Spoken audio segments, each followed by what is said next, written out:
Let's see. Does this work? Okay, and then how do I get the stream?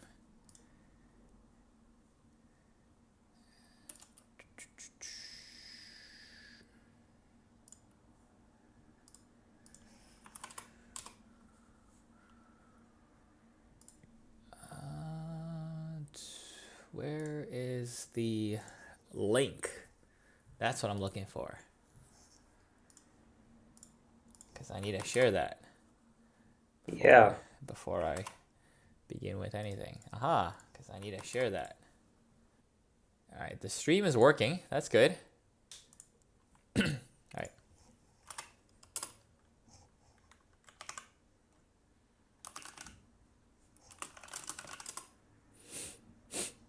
All right. Well, welcome in everybody. It is the mid-season show for the HFFL. I am one of your co-hosts, Wong Q. The other co-host, Dustin, is out sick unexpectedly, so we'll be without Dustin, but we do have Diaz here. Pleasure to be here, Wonky. Yeah, glad you could join us. Looking forward to this. So the setup for today, we were thinking of going over a couple of our choices for some categories. There's how many categories is this? 1, 2, 3, 4, 5 different categories. So we'll go over those in a second. But I think given what happened all of today, a lot of movement of players, right? Especially between us two as well. So I don't know if you wanted to say anything on that first. Yeah, you know me. I always, when there's a Wonky show coming up, we want that spotlight. Let's take a Danny's look the at it. same way. Yeah, yeah, Um, yeah. It's but yeah, and we started talking about yeah, sell trades. I don't know, a week ago, maybe 2 weeks ago. Team was struggling, scoring points, a little bit of bad luck, but also, it didn't really, the pieces didn't really seem to be fitting together. Um, we we were on the fence, and ultimately we wanted to make the move because we were looking around the market, and the it seemed like a seller's market. It was hard to buy, right? Not a lot of people wanted to sell. There's a lot of parity in the league right now, yeah, yeah. and so um, we kind of pivoted. We felt like we didn't think our team was going to make it all the way. We didn't see a way to significantly improve the team. And so we said, let's take a shot and see if we can punt here and give it another shot with a few superstars in 2023. Yeah, that's awesome. I think I had a similar thought. I agree with what you're saying. First of all, that it is a seller's market. There are a lot of teams that are 5-3. I forget it's 4 or 5, and then there's two that are 4-4. Mhm. And then I think a couple at 3-5. I'm forgetting exactly. Maybe just one. Uh, I could pull up the standings. So everyone is very close to each other, right? There's like 6 or 7 teams that are in the hunt.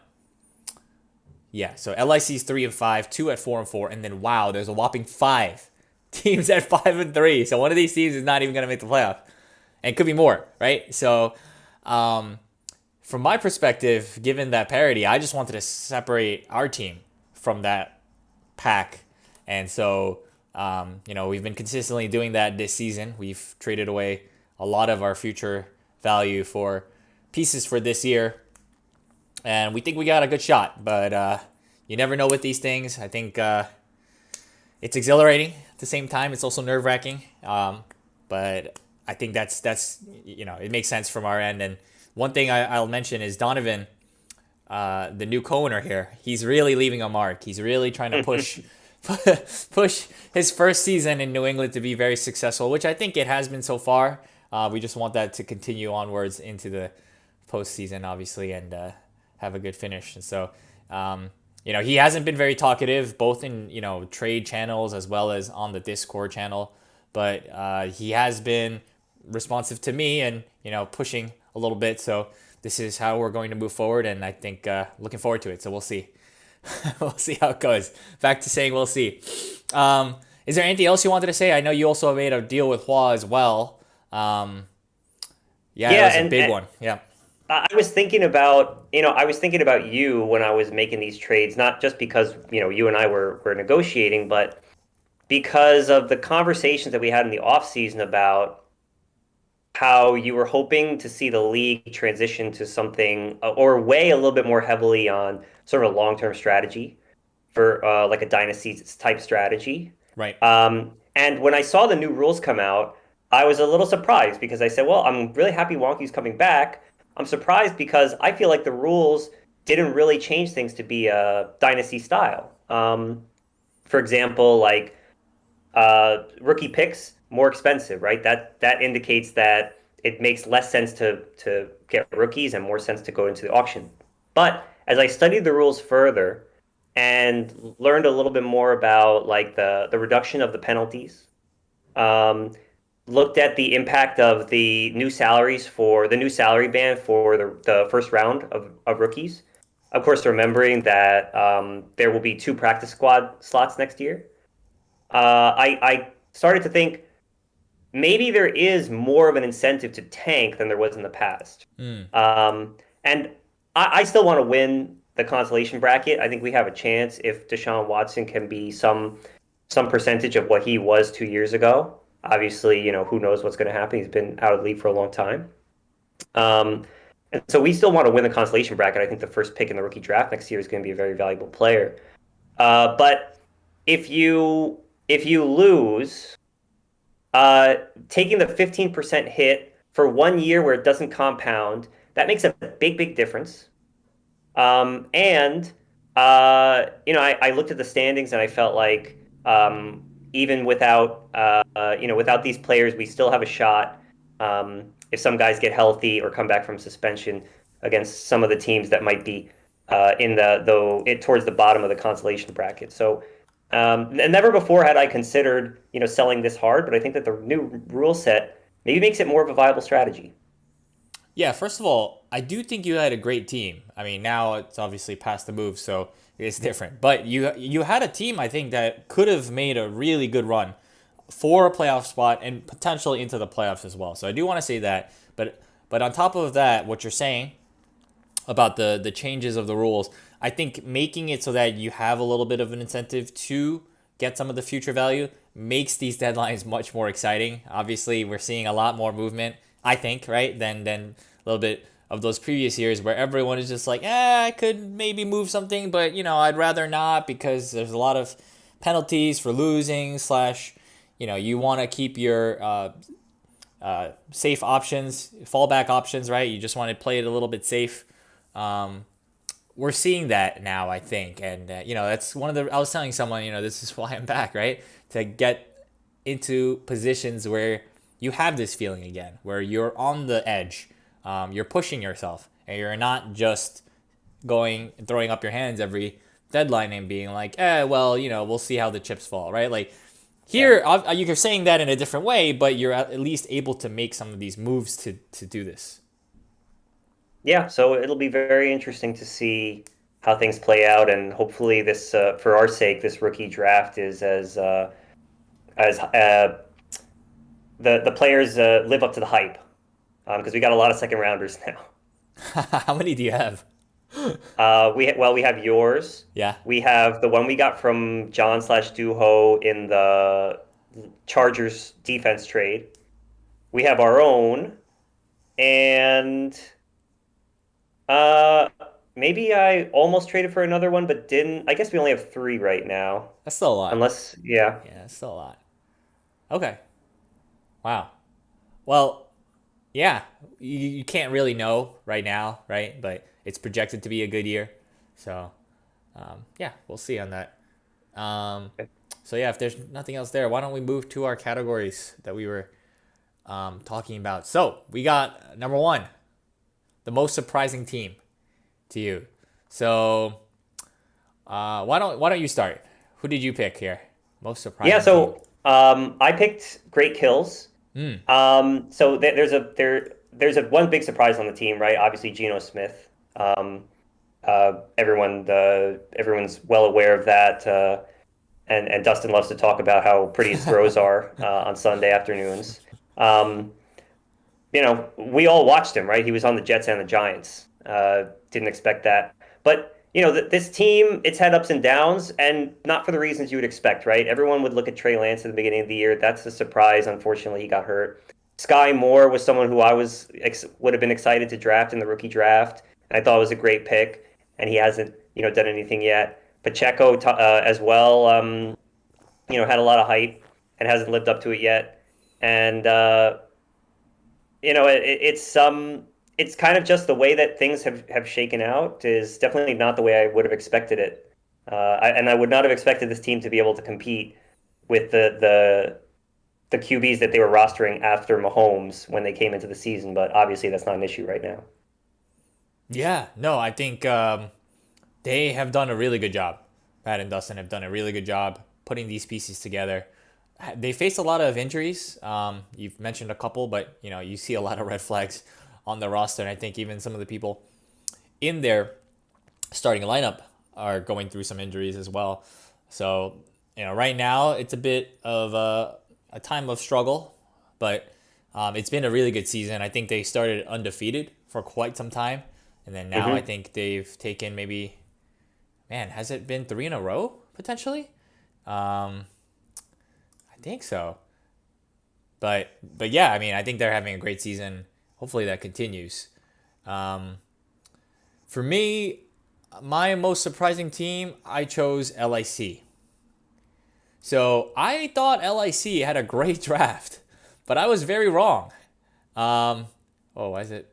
Yeah, so I was very wrong for some reason, and it's just confusing me. I think a lot of it can come down to their keepers, right? So Justin Jefferson obviously is great, but Kyle Pitts has really surprised me. I thought he was going to be great.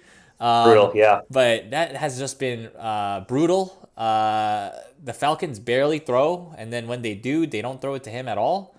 And he just averages like 3 points at times. I mean, the last week has been good, and hopefully that is what we see from Pitts. But it's just been mind-boggling. I don't get it. I still don't really get it. I can't even believe sometimes that it's real life, that it's week 9 and he's been this bad, right? Like, just crazy to me. So I think that's where I see a lot of that. And then a lot of the players that they picked up in the draft haven't really performed to where you'd expect them to, right? Like Dalvin Cook, for example, one of the best running backs in the past couple of years, but he hasn't been his stellar self, right? He's been good, but not, what you expect from your superstar player. And then Dak has been hurt. He's getting back now into health. He's got his bye now, but that's been an area of struggle for LIC as well. They have a record of 3-5. I would have expected it to be flipped as like 5-3, maybe even a 6-2 team coming into the season. But they have a real shot at turning things around and trying to make a run at a playoff spot. So that was my pick for the most surprising team. And then Dustin did put in his pick. So let me just see. He wrote New England. He says, weren't even sure they'd be in the league. Oh, that's true. That's true. And the new management combo has been fun to see in action. The Jamar Chase trade seems like it wouldn't have happened without it. That's probably true. I mean, I think that's, actually that's completely true. I think in previous years, if it was just me, very unlikely. I would have probably tried the more conservative route, right? Even with the rule changes, I would have still opted to go with Chase for the foreseeable future. But no, we're making a change here and pushing it all in. So definitely different. And Donovan is making his mark on New England. Any comments on either LIC or New England? I mean, you've got a hell of a team this year, and Lamar is back. So he's had his ups and downs this year, but the way that your team is set up, I keep seeing that your QB2 is potentially an opportunity to improve, but I almost wonder if you're intentionally trying not to add one because you didn't have a great QB2 when you won your last championship. So you're just trying to bring that mojo back you had Brissett, right? That was your guy, who I guess you just traded away. But yeah. That good luck charm. Your QB2 can't be too good, otherwise it's not going to work. Yeah, and I think with all of the team building aspects. You can't have a team. I personally think you can't have a team that's strong everywhere. I mean, if you have a team like that, you're playing with scrubs, right? And the rest of the league, I think you're gonna be weak somewhere. You have to be, right? There's just no way if you're playing competitively with a lot of really good players, which you all are. So to us, that's kind of our concession, right? We're going to concede at some places, but really strong in others, and you can tell just from looking at our roster where we think we're strong, where we think we're weak, right? So I like it. I think it makes sense. Okay, we'll move on to the second category, the most ridiculous team. So let's start with Dustin's pick here. So they chose Mars, the Chaos Company. So his reason is that they went from being wild in trades to making some of the shrewdest measured trades in the league this year. Fields' trade was very under the radar at the time, but turned into a major part of his winning team. Went from a chaos merchant to a calculating manager, and it's ridiculous. No one has pointed it out. That is a very good point. Let's rewind. So what was the Fields trade? I don't remember. John got Justin Fields and another. He basically traded the Bears running back, the Bears backup running back. Yes. Yes. Khalil Herbert and Mac Jones. Wow. For Garrett Wilson and Justin Fields. Wow. In hindsight, you're right. This is amazing. It was, I have only good things to say about Madison today because I think they made a good move with the DJ Moore trade. Mm-hmm. At that time, I was very surprised. I think it's a nice way to say I was very surprised. I said, why are you trading two potential keepers for the Bears backup running back? And everyone has different valuations of players. Right. And it's a timeshare. He's not a straight backup. But I think that it was very interesting to see at the time. A lot of people felt like Justin Fields' value was a negative. He had a guaranteed contract for 2023, and people said, right. "Oh, you're taking the cap hit for Justin Fields." That's right. That was the depth of his value. And he's still he doesn't look like a great quarterback, but with the rushing floor, and they're trying to support him a little bit. They might up the pace now with their defense being worse after the Bears made trades. He definitely, he seems like a very viable player, like a top 12, week to week guy. Yeah. Out of all of the 2021 QBs, he's probably the best one right now, right? Yeah. Which is, I'm laughing because it's crazy, but it's true. Mac Jones in that class, and, you ask people a year ago, Mac Jones was probably the best one out of the 4 or 5 that came out of that year, but now it's looking like he's a bum, and he can barely get time from Bailey Zappi. Justin Fields is the best, at least for fantasy too, right? Yes, you watch him play on the field, it's a mess, right? It is terrible at times. But as you said, the rushing floor is there. He's getting used to the system. They're making it easy on him as well, right? They're not trying to make it hard on him. And so I think the coaching staff is getting better for the Bears. So yeah, Fields is good. I do think you're right at the time. It was such a negative, but I think, you have a good point. Madison could have waited, right? Waited maybe the season just to see how things play out. What looks like a negative now might not be in a couple weeks, which is true, right? This is just 3 or 4 weeks ago. And now we have this completely different view of Justin Fields. So very fair, very fair. Who was your most ridiculous team? I picked Yonkers. I don't know if I can think of another example of a team that goes this hard in stars and scrubs. They have 3 of the, top 15 players in all of fantasy. Are you gonna pick 10 guys above CMC and Derrick Henry and Travis Kelce, and then they're starting Michael Carter every week? Yes, that is right. That is right.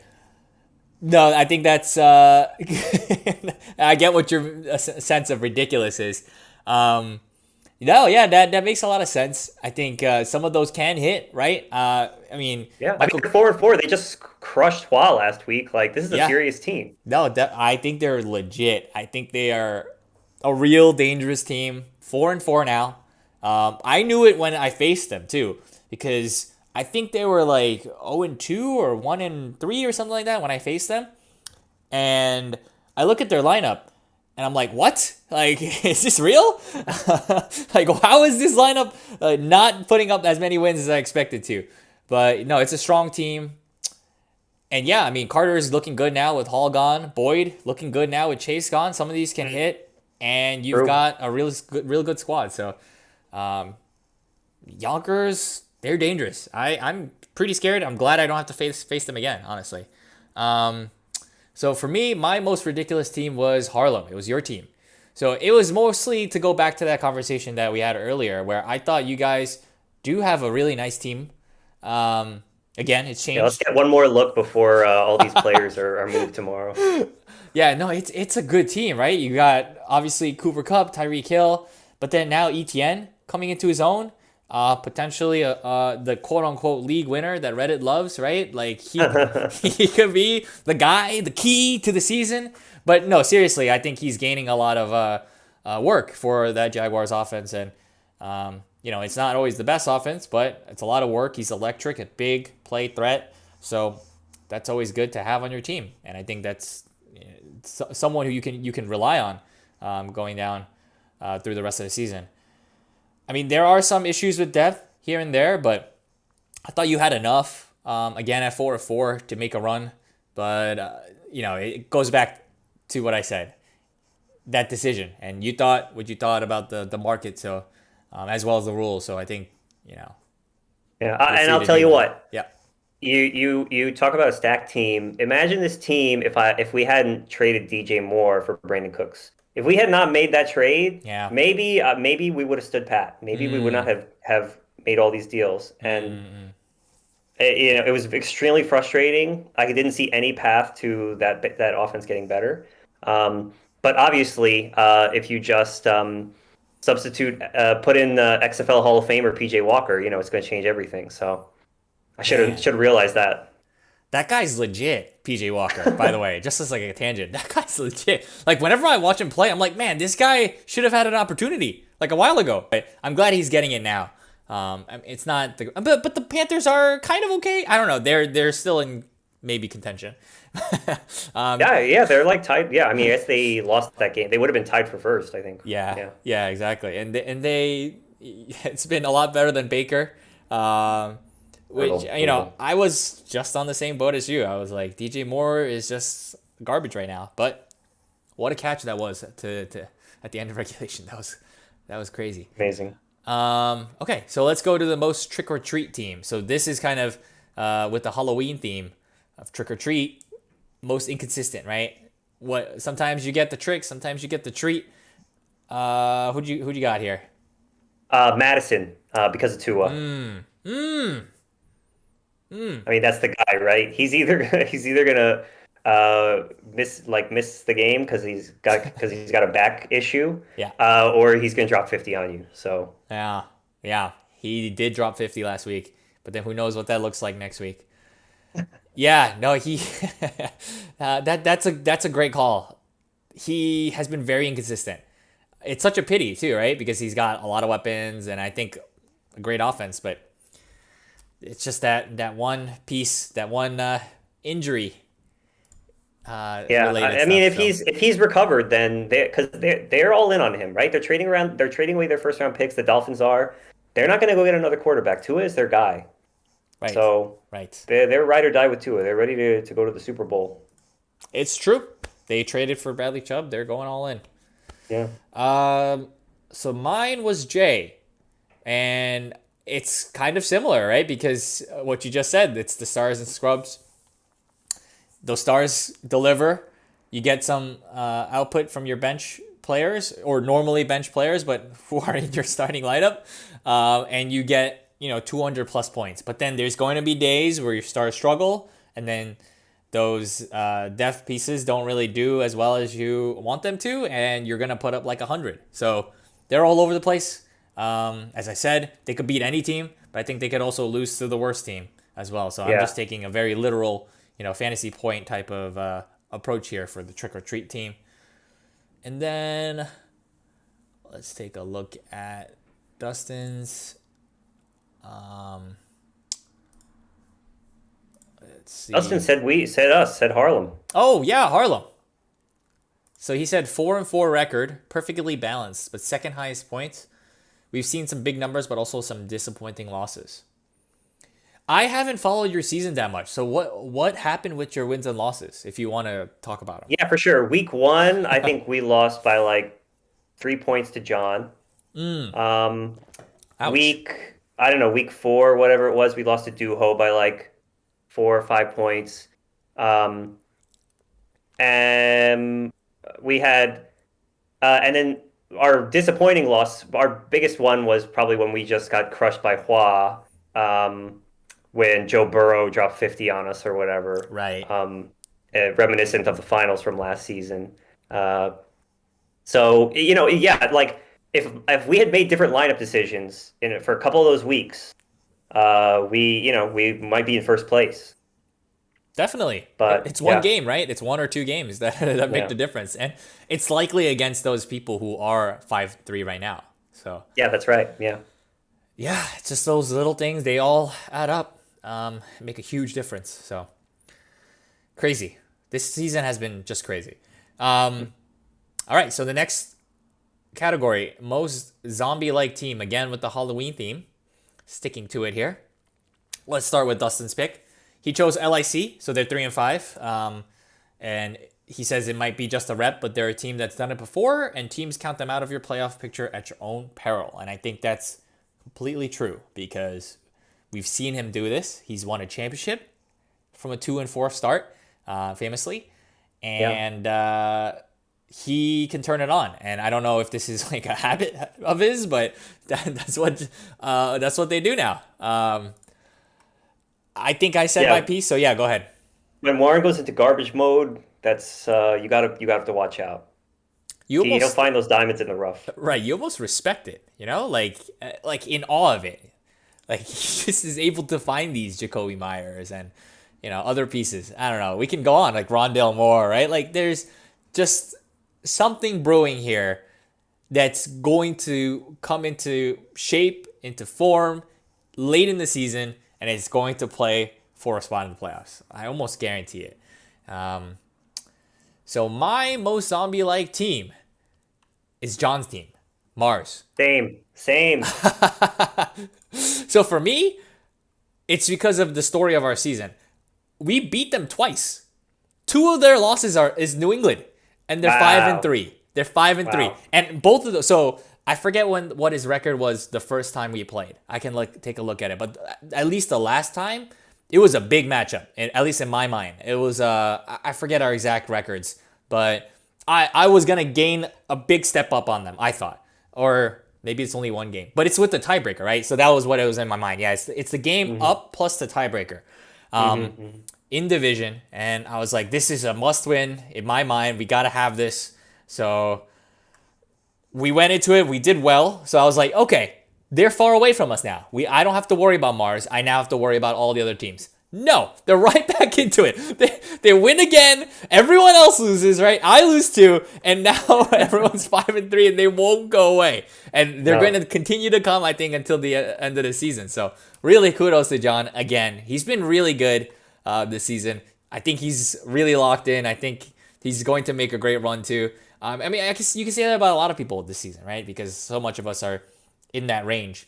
So just really really fun to see him be the zombie for me at least. Why did you choose him as your zombie? because of the players on their roster who have been written off. Like Mm, Kamara, like, oh, he's gonna get suspended. He's trash without Drew Brees. Like, that's an overpay. Barkley, right? We're a sharp league, so no one wrote off Barkley here. But like the fantasy community was right. Barkley's washed. Like he lost all his mobility after the ACL. Curtis Samuel, right? Who's Curtis Samuel? He's out of the league. No, actually, he's legit. Um, like Taysom Hill, he's trash. No, he's freaking rushing for touchdowns. Justin Fields, we were just talking about. Oh, he's trash. He's a cap hit. Like, no, he's gonna be the guy who carries the team. So that like all these guys. I mean, right? Jalen Hurts. What did we say every game last year? Oh, I can't watch this guy. He's trash. Right? Like Nah, they're all monsters. Yeah, and they deliver in fantasy. Even Fields, right? We just talked about him, but like we thought that he was a negative. No, it's quite a positive. He just came back from the dead. He's back alive, looking really good. So no, yeah. Again, kudos to John. I think he's just really learned about what he does best, right? And gotten rid of some of the mistakes, as Dustin has pointed out. So again, really nice job. So that leads us to the. I guess John says no Eagles, man. I don't know. Is he talking about? I don't know what he's talking about. But anyways, good job, John. The last category is the team most likely to be magical and win the ship. Oh man, do you want to go first? Yeah. Well, let's I go to think I have first. one of the same answers as Dustin. Maybe we all have the same answer. But if you want to talk about a magical team, it's got to be Orange County, right? Like this is your year. It's the end of the line with some of these guys. Can't bring them back again. Like time to, this is the story. Time to take it to the end. Wow. We actually have not even mentioned Orange County until now, right? Like this is the first time we're looking at his roster in the show. And the first instance we talk about you, Duo, is about winning the championship. So definitely feel honored on that. Yeah, I mean, it's easy to overlook, right? Because there's a bunch of other teams that have been making all these moves and doing all these things, playing really well. But this roster, I think is probably the best roster. What do you think? When I look at it right now, I don't think it's the best roster, but that's Okay. why it's magic, right? Like Okay. Okay. it's just because right, these guys can carry you You in brought the me to reality. playoffs. Yeah, yeah, yeah, Yeah, yeah, yeah. it's Josh Allen, Austin Eckler, like these guys will, they will carry you. Someone's got to clip that. Someone's got to clip that because that was great. I just find that hilarious. But no, you're right. I got brought back into reality. I wrote the Magic way too far, but the story is there. Yeah, definitely these are the last years for Duho. Some great moves too by Duo. John's talking about Pollard. I think that was a great move. True. Clearly, right now it's a great move. I think one of the moves that I'm a little bit bitter about is Duvernay. Literally the morning of when they announced Chase is done for 4 to 6 weeks, right? Like that's when I traded Devin Duvernay away. Damn. That's rough, right? So really, really good job by Duo, and he's constantly doing a great job. And why don't we skip to what Dustin's saying? The team that's most likely to be magical and win the ship is Virginia and OC. So he's cheating to put two teams here, but they're most likely they are the most in tune with the beat and pulse of the league, and therefore have such a better net of knowledge about how to best maneuver the season. Slight edge to Virginia in that they've learned how to peak at the right time 2 years in a row, so we could easily see a third. All that said, very wide open, and it could really be any team without much surprise. So I guess Virginia, we did mention a little bit with the trade earlier. What are your thoughts on Virginia? I mean, it's the Hua factor. They've got a great roster, but yeah, like it's still like what we were saying with Warren before. You kind of just build in that something extra is going to happen, something smart is going to happen. Same thing with Dustin, right? Every year you're like, oh, it's the Dustin trade, it's the annual Dustin trade. Like, Hmm. they're just a dangerous team, and yeah, I mean, I think Tyreek Hill makes them better. DK Metcalf, they traded us DK Metcalf. We worked really hard to get DK Metcalf back. So it's not like you're adding something for nothing, but DK to Tyreek, that's an upgrade, and this was already a pretty good team. Definitely. Definitely. This is a scary team. Yeah. I don't understand sometimes how they lose, right? I mean, it's just you look at all these names and they're established players. They're really good. I mean, just like any team, injuries happened, but easily overcame them, right? And I think they continue to make really good moves. That's just and Virginia. And, as Dustin said, 1-2 in a row. So there's clearly some magic, and that magic can continue this year. So that's the vibe that we're getting from Virginia. I forgot to write a team here for most likely to be. Who have we not talked about? Talk about choose team. Yeah, let's talk about choose team. real quick. But I don't want to get away from making a call here on on winning the championship. So I'll come back to that later. So don't worry, I'm not trying to run away.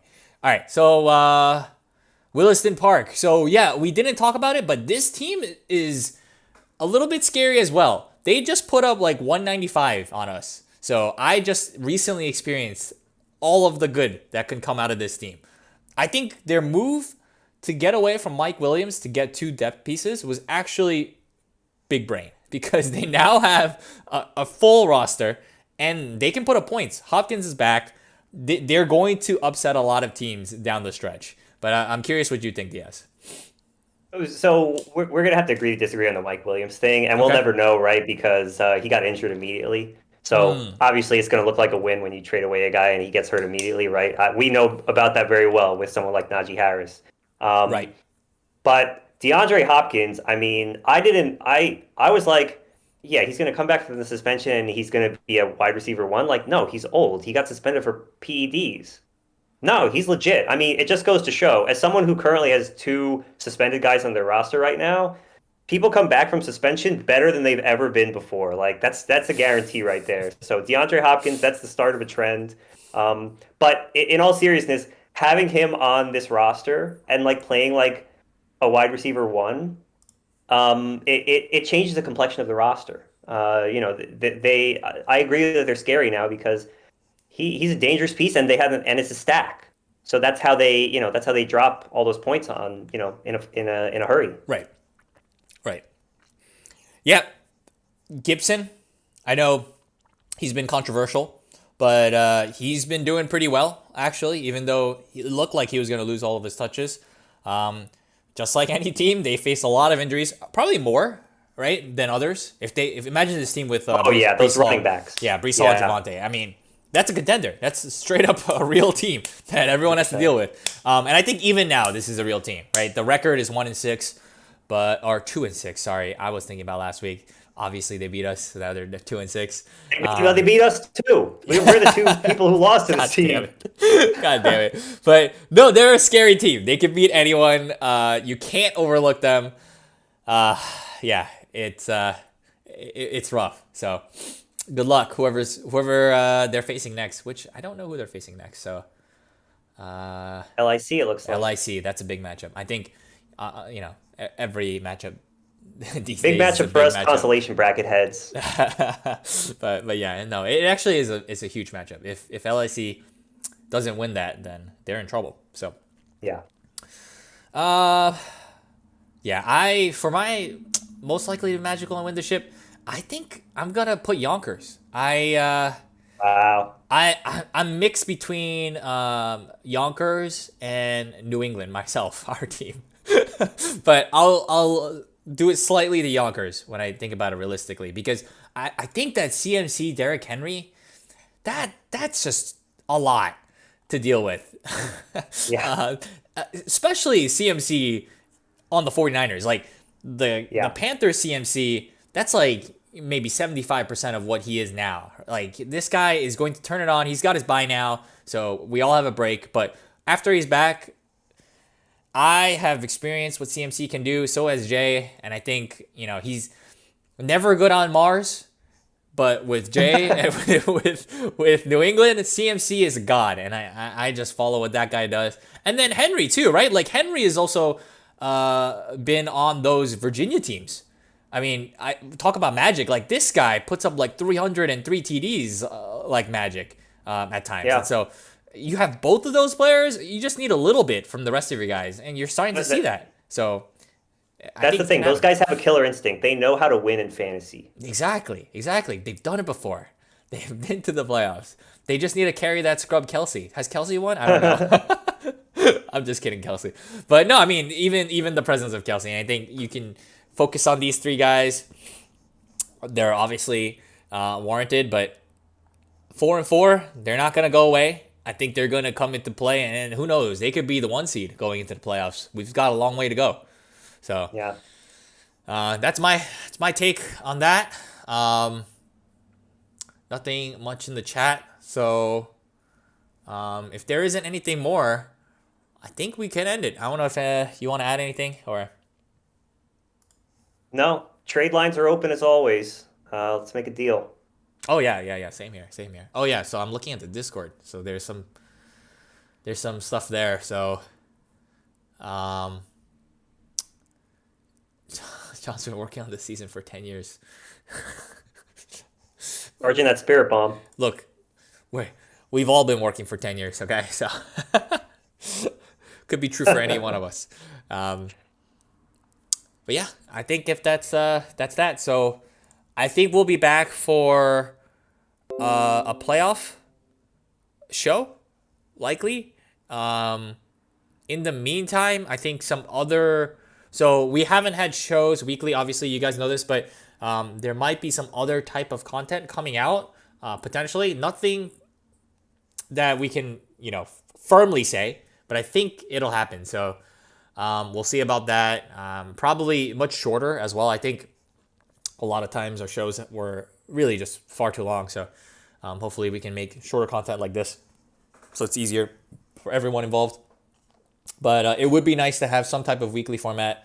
And I encourage everybody to kind of put on their thinking hats and see what they can do in terms of content. I mean, writing definitely requires a lot of skills, like a certain skill set, right? Like there's certain skills you need to do that. But I think we have other types of skills among our group of people here. So it's good to try and maximize that. And, so for some of us, it's way easier to just turn on the camera and start talking. So that could be good, but we'll see. Love it. Can't wait. All right. Well, until next time, catch you guys later. And yeah, let's keep dealing until November 8th, I think is the deadline. Ninth? Sorry, 9th. Ninth. I'm sorry. I just saw while voting for John to write a weekly article. Good times. All right. See y'all later.